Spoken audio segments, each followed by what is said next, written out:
dans les propos que je vais tenir ce soir, qui sont, vous allez voir, très radicaux, j'estime avoir une profonde légitimité dans ces propos. Pourquoi ? C'est tout simple, c'est que la première partie de ma vie a été une vie on va dire, d'affairiste, d'homme d'argent, d'homme d'ego aussi. Donc l'ego, quand je parle de l'ego, je sais de quoi je parle, parce que je l'ai quand même vécu d'une manière totalement exacerbée pendant une vingtaine d'années, enfin même, on pourrait presque dire une trentaine d'années, jusqu'à ce que mon être, n'en pouvant plus, me fasse m'effondrer, littéralement.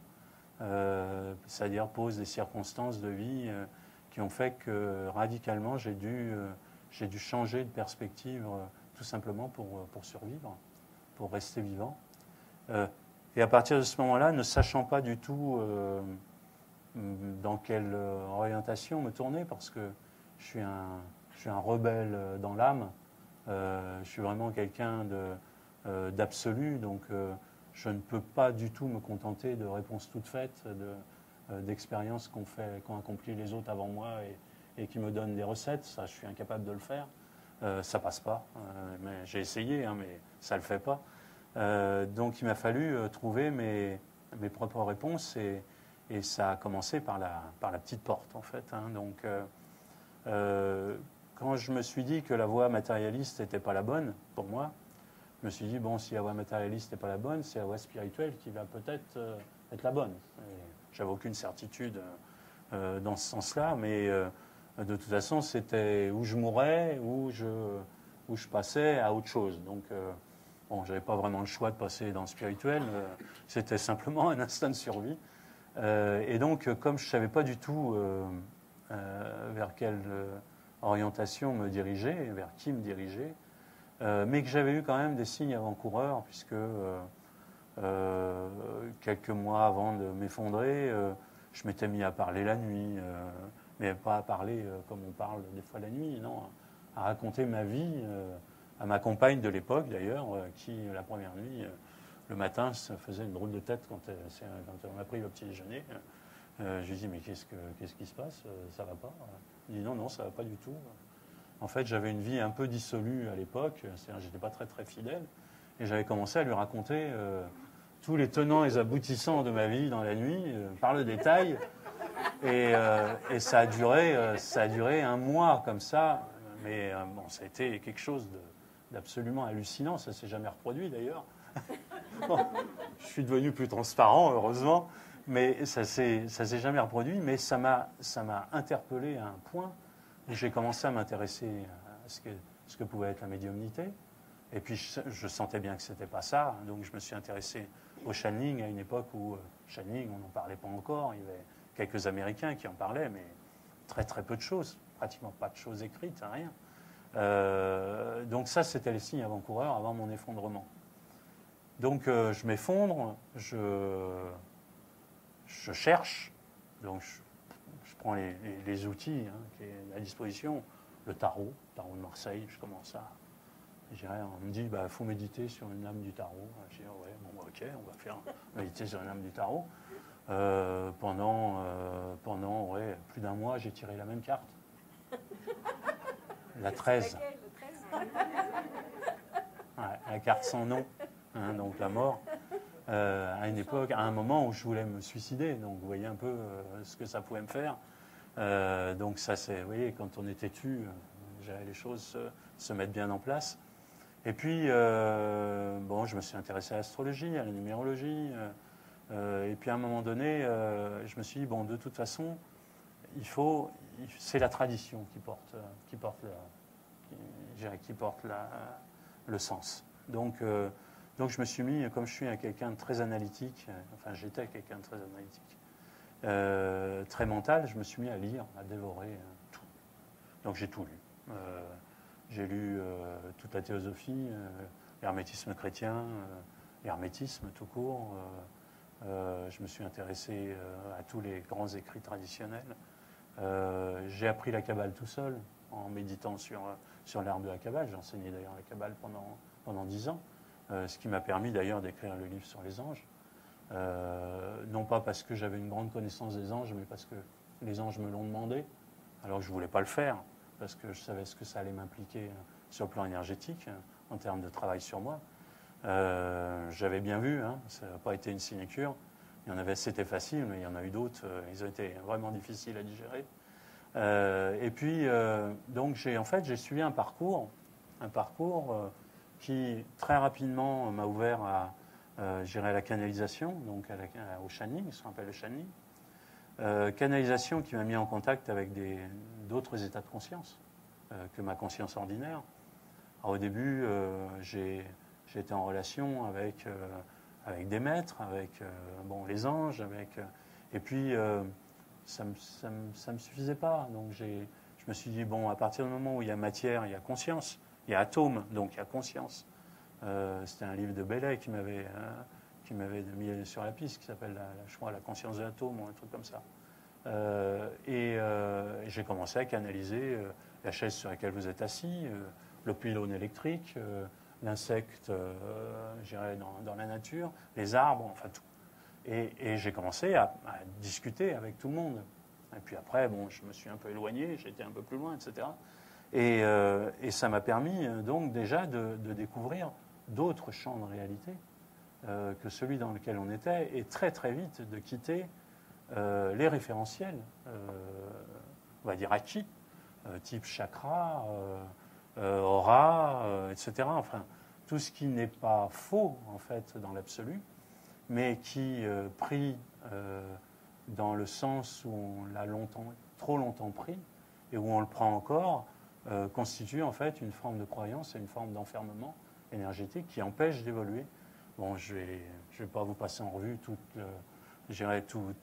les systèmes possibles et imaginables dans le domaine du spirituel et du développement personnel, mais je suis arrivé il y a quelque temps à la conclusion, et je le dis haut et fort, c'est, je pense, pour ça que je suis là aujourd'hui, que absolument tous les systèmes en place à l'heure actuelle en termes de développement personnel, tous les outils en place en termes de développement personnel ont joué leur jeu, ont été de belles choses, mais aujourd'hui sont totalement périmés parce qu'ils ne correspondent plus du tout à la fréquence vibratoire, à la fréquence de conscience dans laquelle nous sommes actuellement et dans laquelle nous évoluons actuellement. Et c'est pour ça qu'il y a une telle distorsion en fait des choses, et pourquoi il y a tellement d'impasses en fait à l'heure actuelle dans tous ces domaines-là.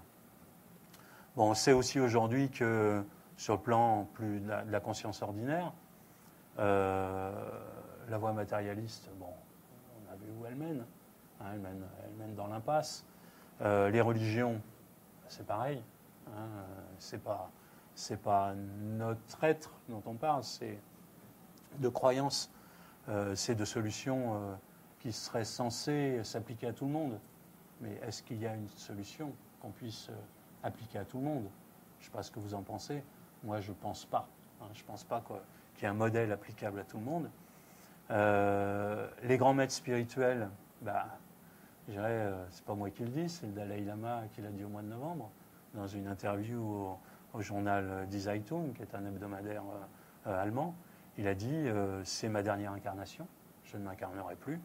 Ma fonction est devenue obsolète. Voilà, c'est-à-dire que la fonction de maître spirituel aujourd'hui, ça ne sert plus à rien. Donc, qu'est-ce qui reste? Ah, là, ça se complique, hein, ça se complique un peu. Enfin, ça se complique et ça se simplifie considérablement. Parce que, à partir du moment où rien ni personne ne peut vous dire ce qu'il faut faire, dans quelle voie vous dirigez et comment le faire, qui peut le faire? Il n'y a que vous. Il n'y a que vous avec vous-même. Bon. Alors, là, ça se complique un peu. Ça se complique un peu parce que depuis qu'on est né, et là, vous allez tout de suite comprendre le problème, on a appliqué ce qu'on appelle dans la tradition ésotérique la ligne de moindre résistance. Bon, c'est quoi la ligne de moindre résistance? c'est là où on se fait le moins mal. Bon, on va vite comprendre que ça ne sert à rien d'aller cogner contre les systèmes. Chaque fois qu'on va cogner contre les systèmes, on se fait mal, en fait. Hein, c'est pas agréable. Donc, on se rajuste. Et à force de réajustement, c'est très simple. En fait, on perd de vue qui on est. C'est comme ça, d'ailleurs, qu'on construit Lego. Hein.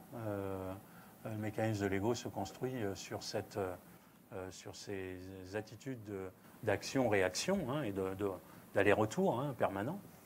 C'est comme ça qu'on va se construire en fait son être social.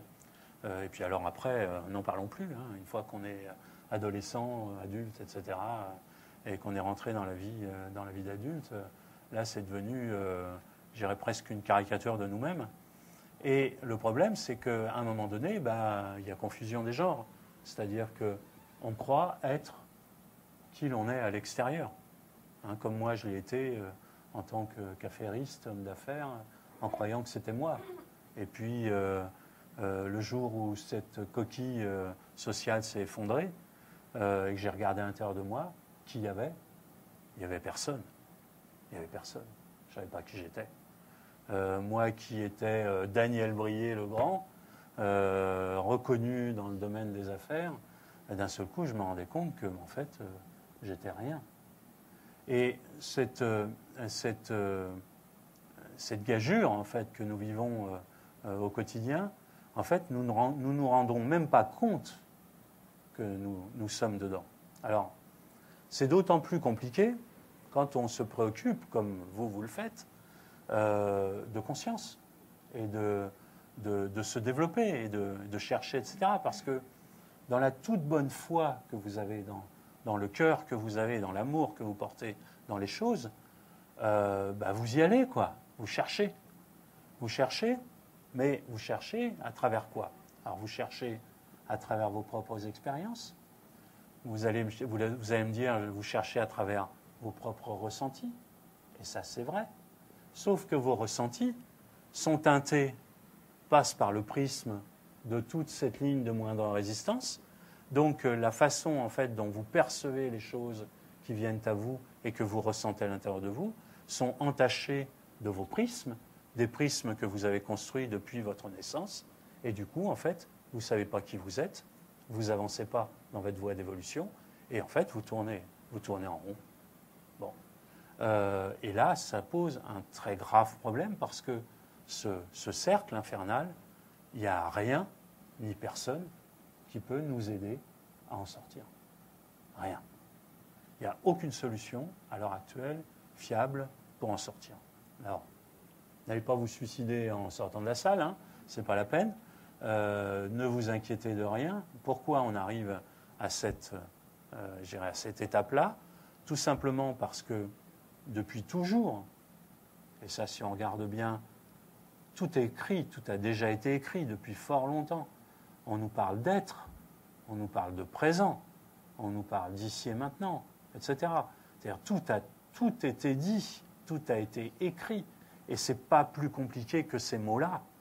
Seulement, on a enrobé tous ces mots qui sont la vérité, de choses qui sont totalement inutiles, qui ont été des constructions du mental, de mentaux qui ont énormément élaboré les choses, qui se sont érigés en système. Et je dirais la spiritualité s'est perdue là-dedans.